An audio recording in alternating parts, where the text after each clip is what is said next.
Video 65/365। और आज हम एक बुक का रिव्यू करने वाले हैं जिसका बुक का नाम है टाइम मैनेजमेंट। बहुत बेहतरीन बुक है, मेरे हाथ में है। उसका नाम है पता ही है, नाम से शीर्षक से समझ में आ गया होगा। और इसको लिखा है डॉक्टर सुधीर दीक्षित जी ने, जिनको में टाइम को सेविंग करने का या टाइम को सही डायरेक्शन में यूज़ करने के कुछ बुनियादी तरीके बताए गए हैं, जो डेफ़िनेटली आपके जीवन में बहुत ज़्यादा हेल्पफुल रहेगी। या चाहे तो आप इसको परचेज़ भी कर सकते हैं, लेकिन मैं इसकी बुक की मैं आपको समरी बहुत बेहतरीन तरीके से मैं बता दे रहा हूँ। इसमें इनने लगभग लगभग 30 नियम बताए हैं, जो कि क्या बोल सकते हैं, हर चीज़ में वो कारगर हैं। कुछ तो मुझे इतने इफ़ेक्टिव लगे कि जो मुझे ऑलरेडी पता थे, लेकिन मैं शायद उनको ही नज़रअंदाज कर रहा था, लेकिन वो बहुत काम कारगर साबित हुए। तो देखते हैं, एक एक करके थोड़ा समझने का प्रयास करते हैं क्या क्या है उनकी, अपन समरी भी जानेंगे। पहला है कि समय की लॉग बुक रखें। लॉग बुक का मतलब रहता है कि आपका टाइम कहाँ खर्च हो रहा है वो पूरी जानकारी होना चाहिए। आप अपने टाइम को ट्रैक करें घंटे वाइज, कहाँ कहाँ आप उपयोग हो रहा है। ठीक है, जो आवश्यक हो वो सही रखना है, जो अनावश्यक टाइम को कट करके आप उसे अपने अच्छे काम के लिए उसको उपयोग कर सकते हैं। इसे बोलते हैं टाइम मैनेजमेंट का पहला, समय की लॉग बुक रखें। ऐसे कि गाड़ी की माइलोमीटर की हम रीडिंग देते हैं और दिन भर हम कितना चल गया इसमें पता चलता है, तो इसमें समय की लॉग बुक में भी आप चाहें तो मोबाइल में एक ऐप रहता है, उसको डाउनलोड कर सकते हैं, जिसमें आप अपने टाइम को मेज़र कर सकते हैं। उसका नाम है, शायद मैंने करिए नोट्स करके, उसमें आप अपना टाइम मैनेजमेंट भी पूरा रख सकते हैं। फिर दूसरा है कि आर्थिक लक्ष्य बनाएं अपना। उन्होंने ये बोला, बहुत बेहतरीन है इसमें, आर्थिक लक्ष्य बनाएं मतलब कि आपको, अगर मैं बोलूँ कि मुझे कहीं जाना है तो कोई भी नहीं समझ पाएगा, लेकिन मैं बोलूँ कि मुझे भोपाल में आनंद नगर में मकान नंबर 56 में मेरे दोस्त रहते हैं, वहाँ जाना है, तो कोई भी पहुँच जाएगा इस पते को लेकर के। लेकिन मैं बोलूँगा मुझे भोपाल जाना है, भैया भोपाल में कहाँ जाना है। ठीक है, ये क्लियर हो गया। मतलब कि आर्थिक लक्ष्य बनाए एकदम क्लियर कि मुझे 10 साल में 5 करोड़ या 10 करोड़ की राशि पे पहुंचना है, ये मेरी प्लानिंग है, इस स्टेप को मैं फॉलो करूंगा तो वहां तक पहुंच जाऊंगा। ये होता है हमारा आर्थिक लक्ष्य, मतलब पूरा स्पष्ट क्लियर, और कैसे पहुंचना है वो सारी चीज़ आपको पता होना चाहिए।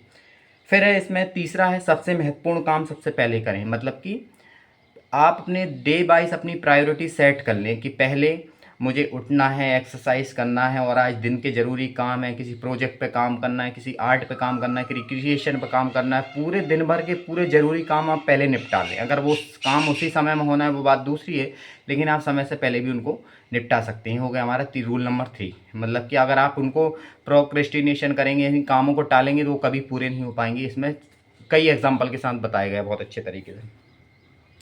फिर यात्रा के समय का अधिकतम उपयोग करें। मतलब मान लो आप ट्रेन में जा रहे हैं, बस में जा रहे हैं, किसी का इंतज़ार कर रहे हैं, तो उसमें आप अपने कई सारे ज़रूरी काम निपटा सकते हैं। जैसे किसी को फ़ोन कॉल कर सकते हैं, कुछ अपने मोबाइल में कुछ रह गया हो पेंडेंसी तो उनको कर सकते हैं। किसी को, बहुत सारे लोग तो अपने कई सारे ईमेल का जवाब दे देते थे। जैसे कई सारी हमारी महान हस्तियाँ हुई हैं, उसमें इन्होंने रॉकफेलर का जिक्र किया है, बहुत सारे लोगों का जिक्र किया है इसमें।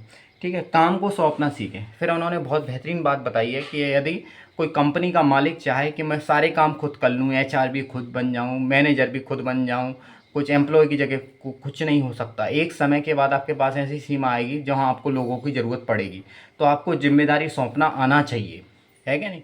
जिम्मेदारी सौंपना मतलब भाई तुम्हारी रिस्पॉन्सिबिलिटी है, तुम जानो। आप हर चीज़ की लोगों की निगरानी नहीं कर सकते। अब निगरानी करोगे तो आप अपने इम्पोर्टेंट काम को करना भूल जाओगे। ठीक है, फिर हम आते हैं पैरोटी के नियम को जाने। पैरोटो का नियम बोलता है 20-80 रूल, आपको पता होगा कि आपकी, मान लो आप पढ़ाई के क्षेत्र में, तो आपकी 20% सिलेबस से 80% रिजल्ट आपका आ सकता है, या फिर 80% 20% तैयारी से आपका 80% रिजल्ट आ सकता है। मतलब आप उन महत्वपूर्ण महत्वपूर्ण क्वेश्चनों को पढ़ ले तो। ठीक है, 20% इफिशियंसी से 80% रिजल्ट निकलते हैं, ये पैरेटो नियम कहता है। ठीक है, तो उस नियम को जाने, मतलब ये बताना चाह रहे हैं कि कई ऐसे महत्वपूर्ण काम रहते हैं वो आप पहले कर लें, तो आज उससे आपके 80% रिजल्ट निकल के आ सकते हैं। ठीक है, अब हम आते हैं पार्किशियन का नियम क्या बोलता है। पार्किसन का नियम ये बोलता है, साधु है, पार्किसन के नियम का लाभ लें। मतलब कि अगर आपका पेपर 23 मार्च को है मैथ्स का, और आज जो भी डेट चल रही, तो आपको तैयारी भी वहीं जाके होगी, और आपकी 2 दिन बाद की डेडलाइन दे दें तो तैयारी भी वही होगी। मतलब कि जो जितना ज़्यादा हम उसकी डेडलाइन बढ़ाएंगे, काम वहीं जाके सिमटेगा। अगर किसी ठेकेदार ने 4 दिन का बोल दिया, वो 4 दिन में हो जाएगा। मतलब कि काम करने की डेडलाइन बनाएं, यहाँ पे महत्वपूर्ण काम बताया गया है। ठीक है, फिर हम इसमें दिया है 8वां रूल नंबर 8वां, कि अपने प्राइम टाइम में काम करें। प्राइम टाइम हर किसी का रहता है, जैसे मुझे सुबह उठना पसंद है, मैं सुबह 5 बजे 6 बजे के आसपास उठ जाता हूँ। तो अपने प्राइम टाइम जो टाइम है बड़ी प्रोडक्टिविटी का है, तो बहुत महत्वपूर्ण काम, अति महत्वपूर्ण काम सुबह के टाइम में आप निपटा लें। वो बहुत आपके लिए प्रोडक्टिविटी भी रहेंगी, आपका माइंड कंसंट्रेशन भी बहुत बढ़िया रहेगा। सबका अलग, किसी का रात का रहता है, किसी दोपहर का रहता है। तो आपने प्राइम टाइम को आप अपने आप को समझें, उसी टाइम में फिर वो काम करें आप। नवा है कि स्वयं को व्यवस्थित करें। ठीक है, पूरी तरीके से आप अपने आप को अरेंज करें कि क्या क्या मुझे चीज़ें करनी है, क्या क्या मेरे इंपॉर्टेंट काम हैं और किस तरह से मुझे सारी चीज़ें करनी, खुद को व्यवस्थित करना। मुझे मेरे कपड़े, मुझे नौकरी, मुझे इतने बजे सोना है, उठना है, खाना है, पीना है, वो सारी चीज़ आपको खुद मैनेज करना आना चाहिए, वो आपको कोई नहीं सिखाएगा। टाइम टेबल बनाएं। टाइम टेबल का मतलब वही कि इतने से इतने बजे तक नौकरी जाना, इतने बजे खाना खाना, इतने बजे सोना, इतने बजे एक्सरसाइज करना है, इतने बजे बुक पढ़ना है। पूरा आपका टाइम शेड्यूल पहले से फिक्स होना चाहिए। तो ये थे 10 बहुत बेहतरीन लगा इसमें मुझे पार्किशियन का नियम बहुत बेहतरीन कि आप किसी भी काम को करने की डेडलाइन बना सकते हैं, 20-80 रूल को फॉलो कर सकते हैं, कार्य सूची बनाएं, समय की लॉग बुक रखें। डेफिनेटली अगर इनको आप फॉलो करते हैं तो आपका कई सारा समय बच सकता है। तो थैंक यू सो मच, मिलते हैं नेक्स्ट वीडियो में।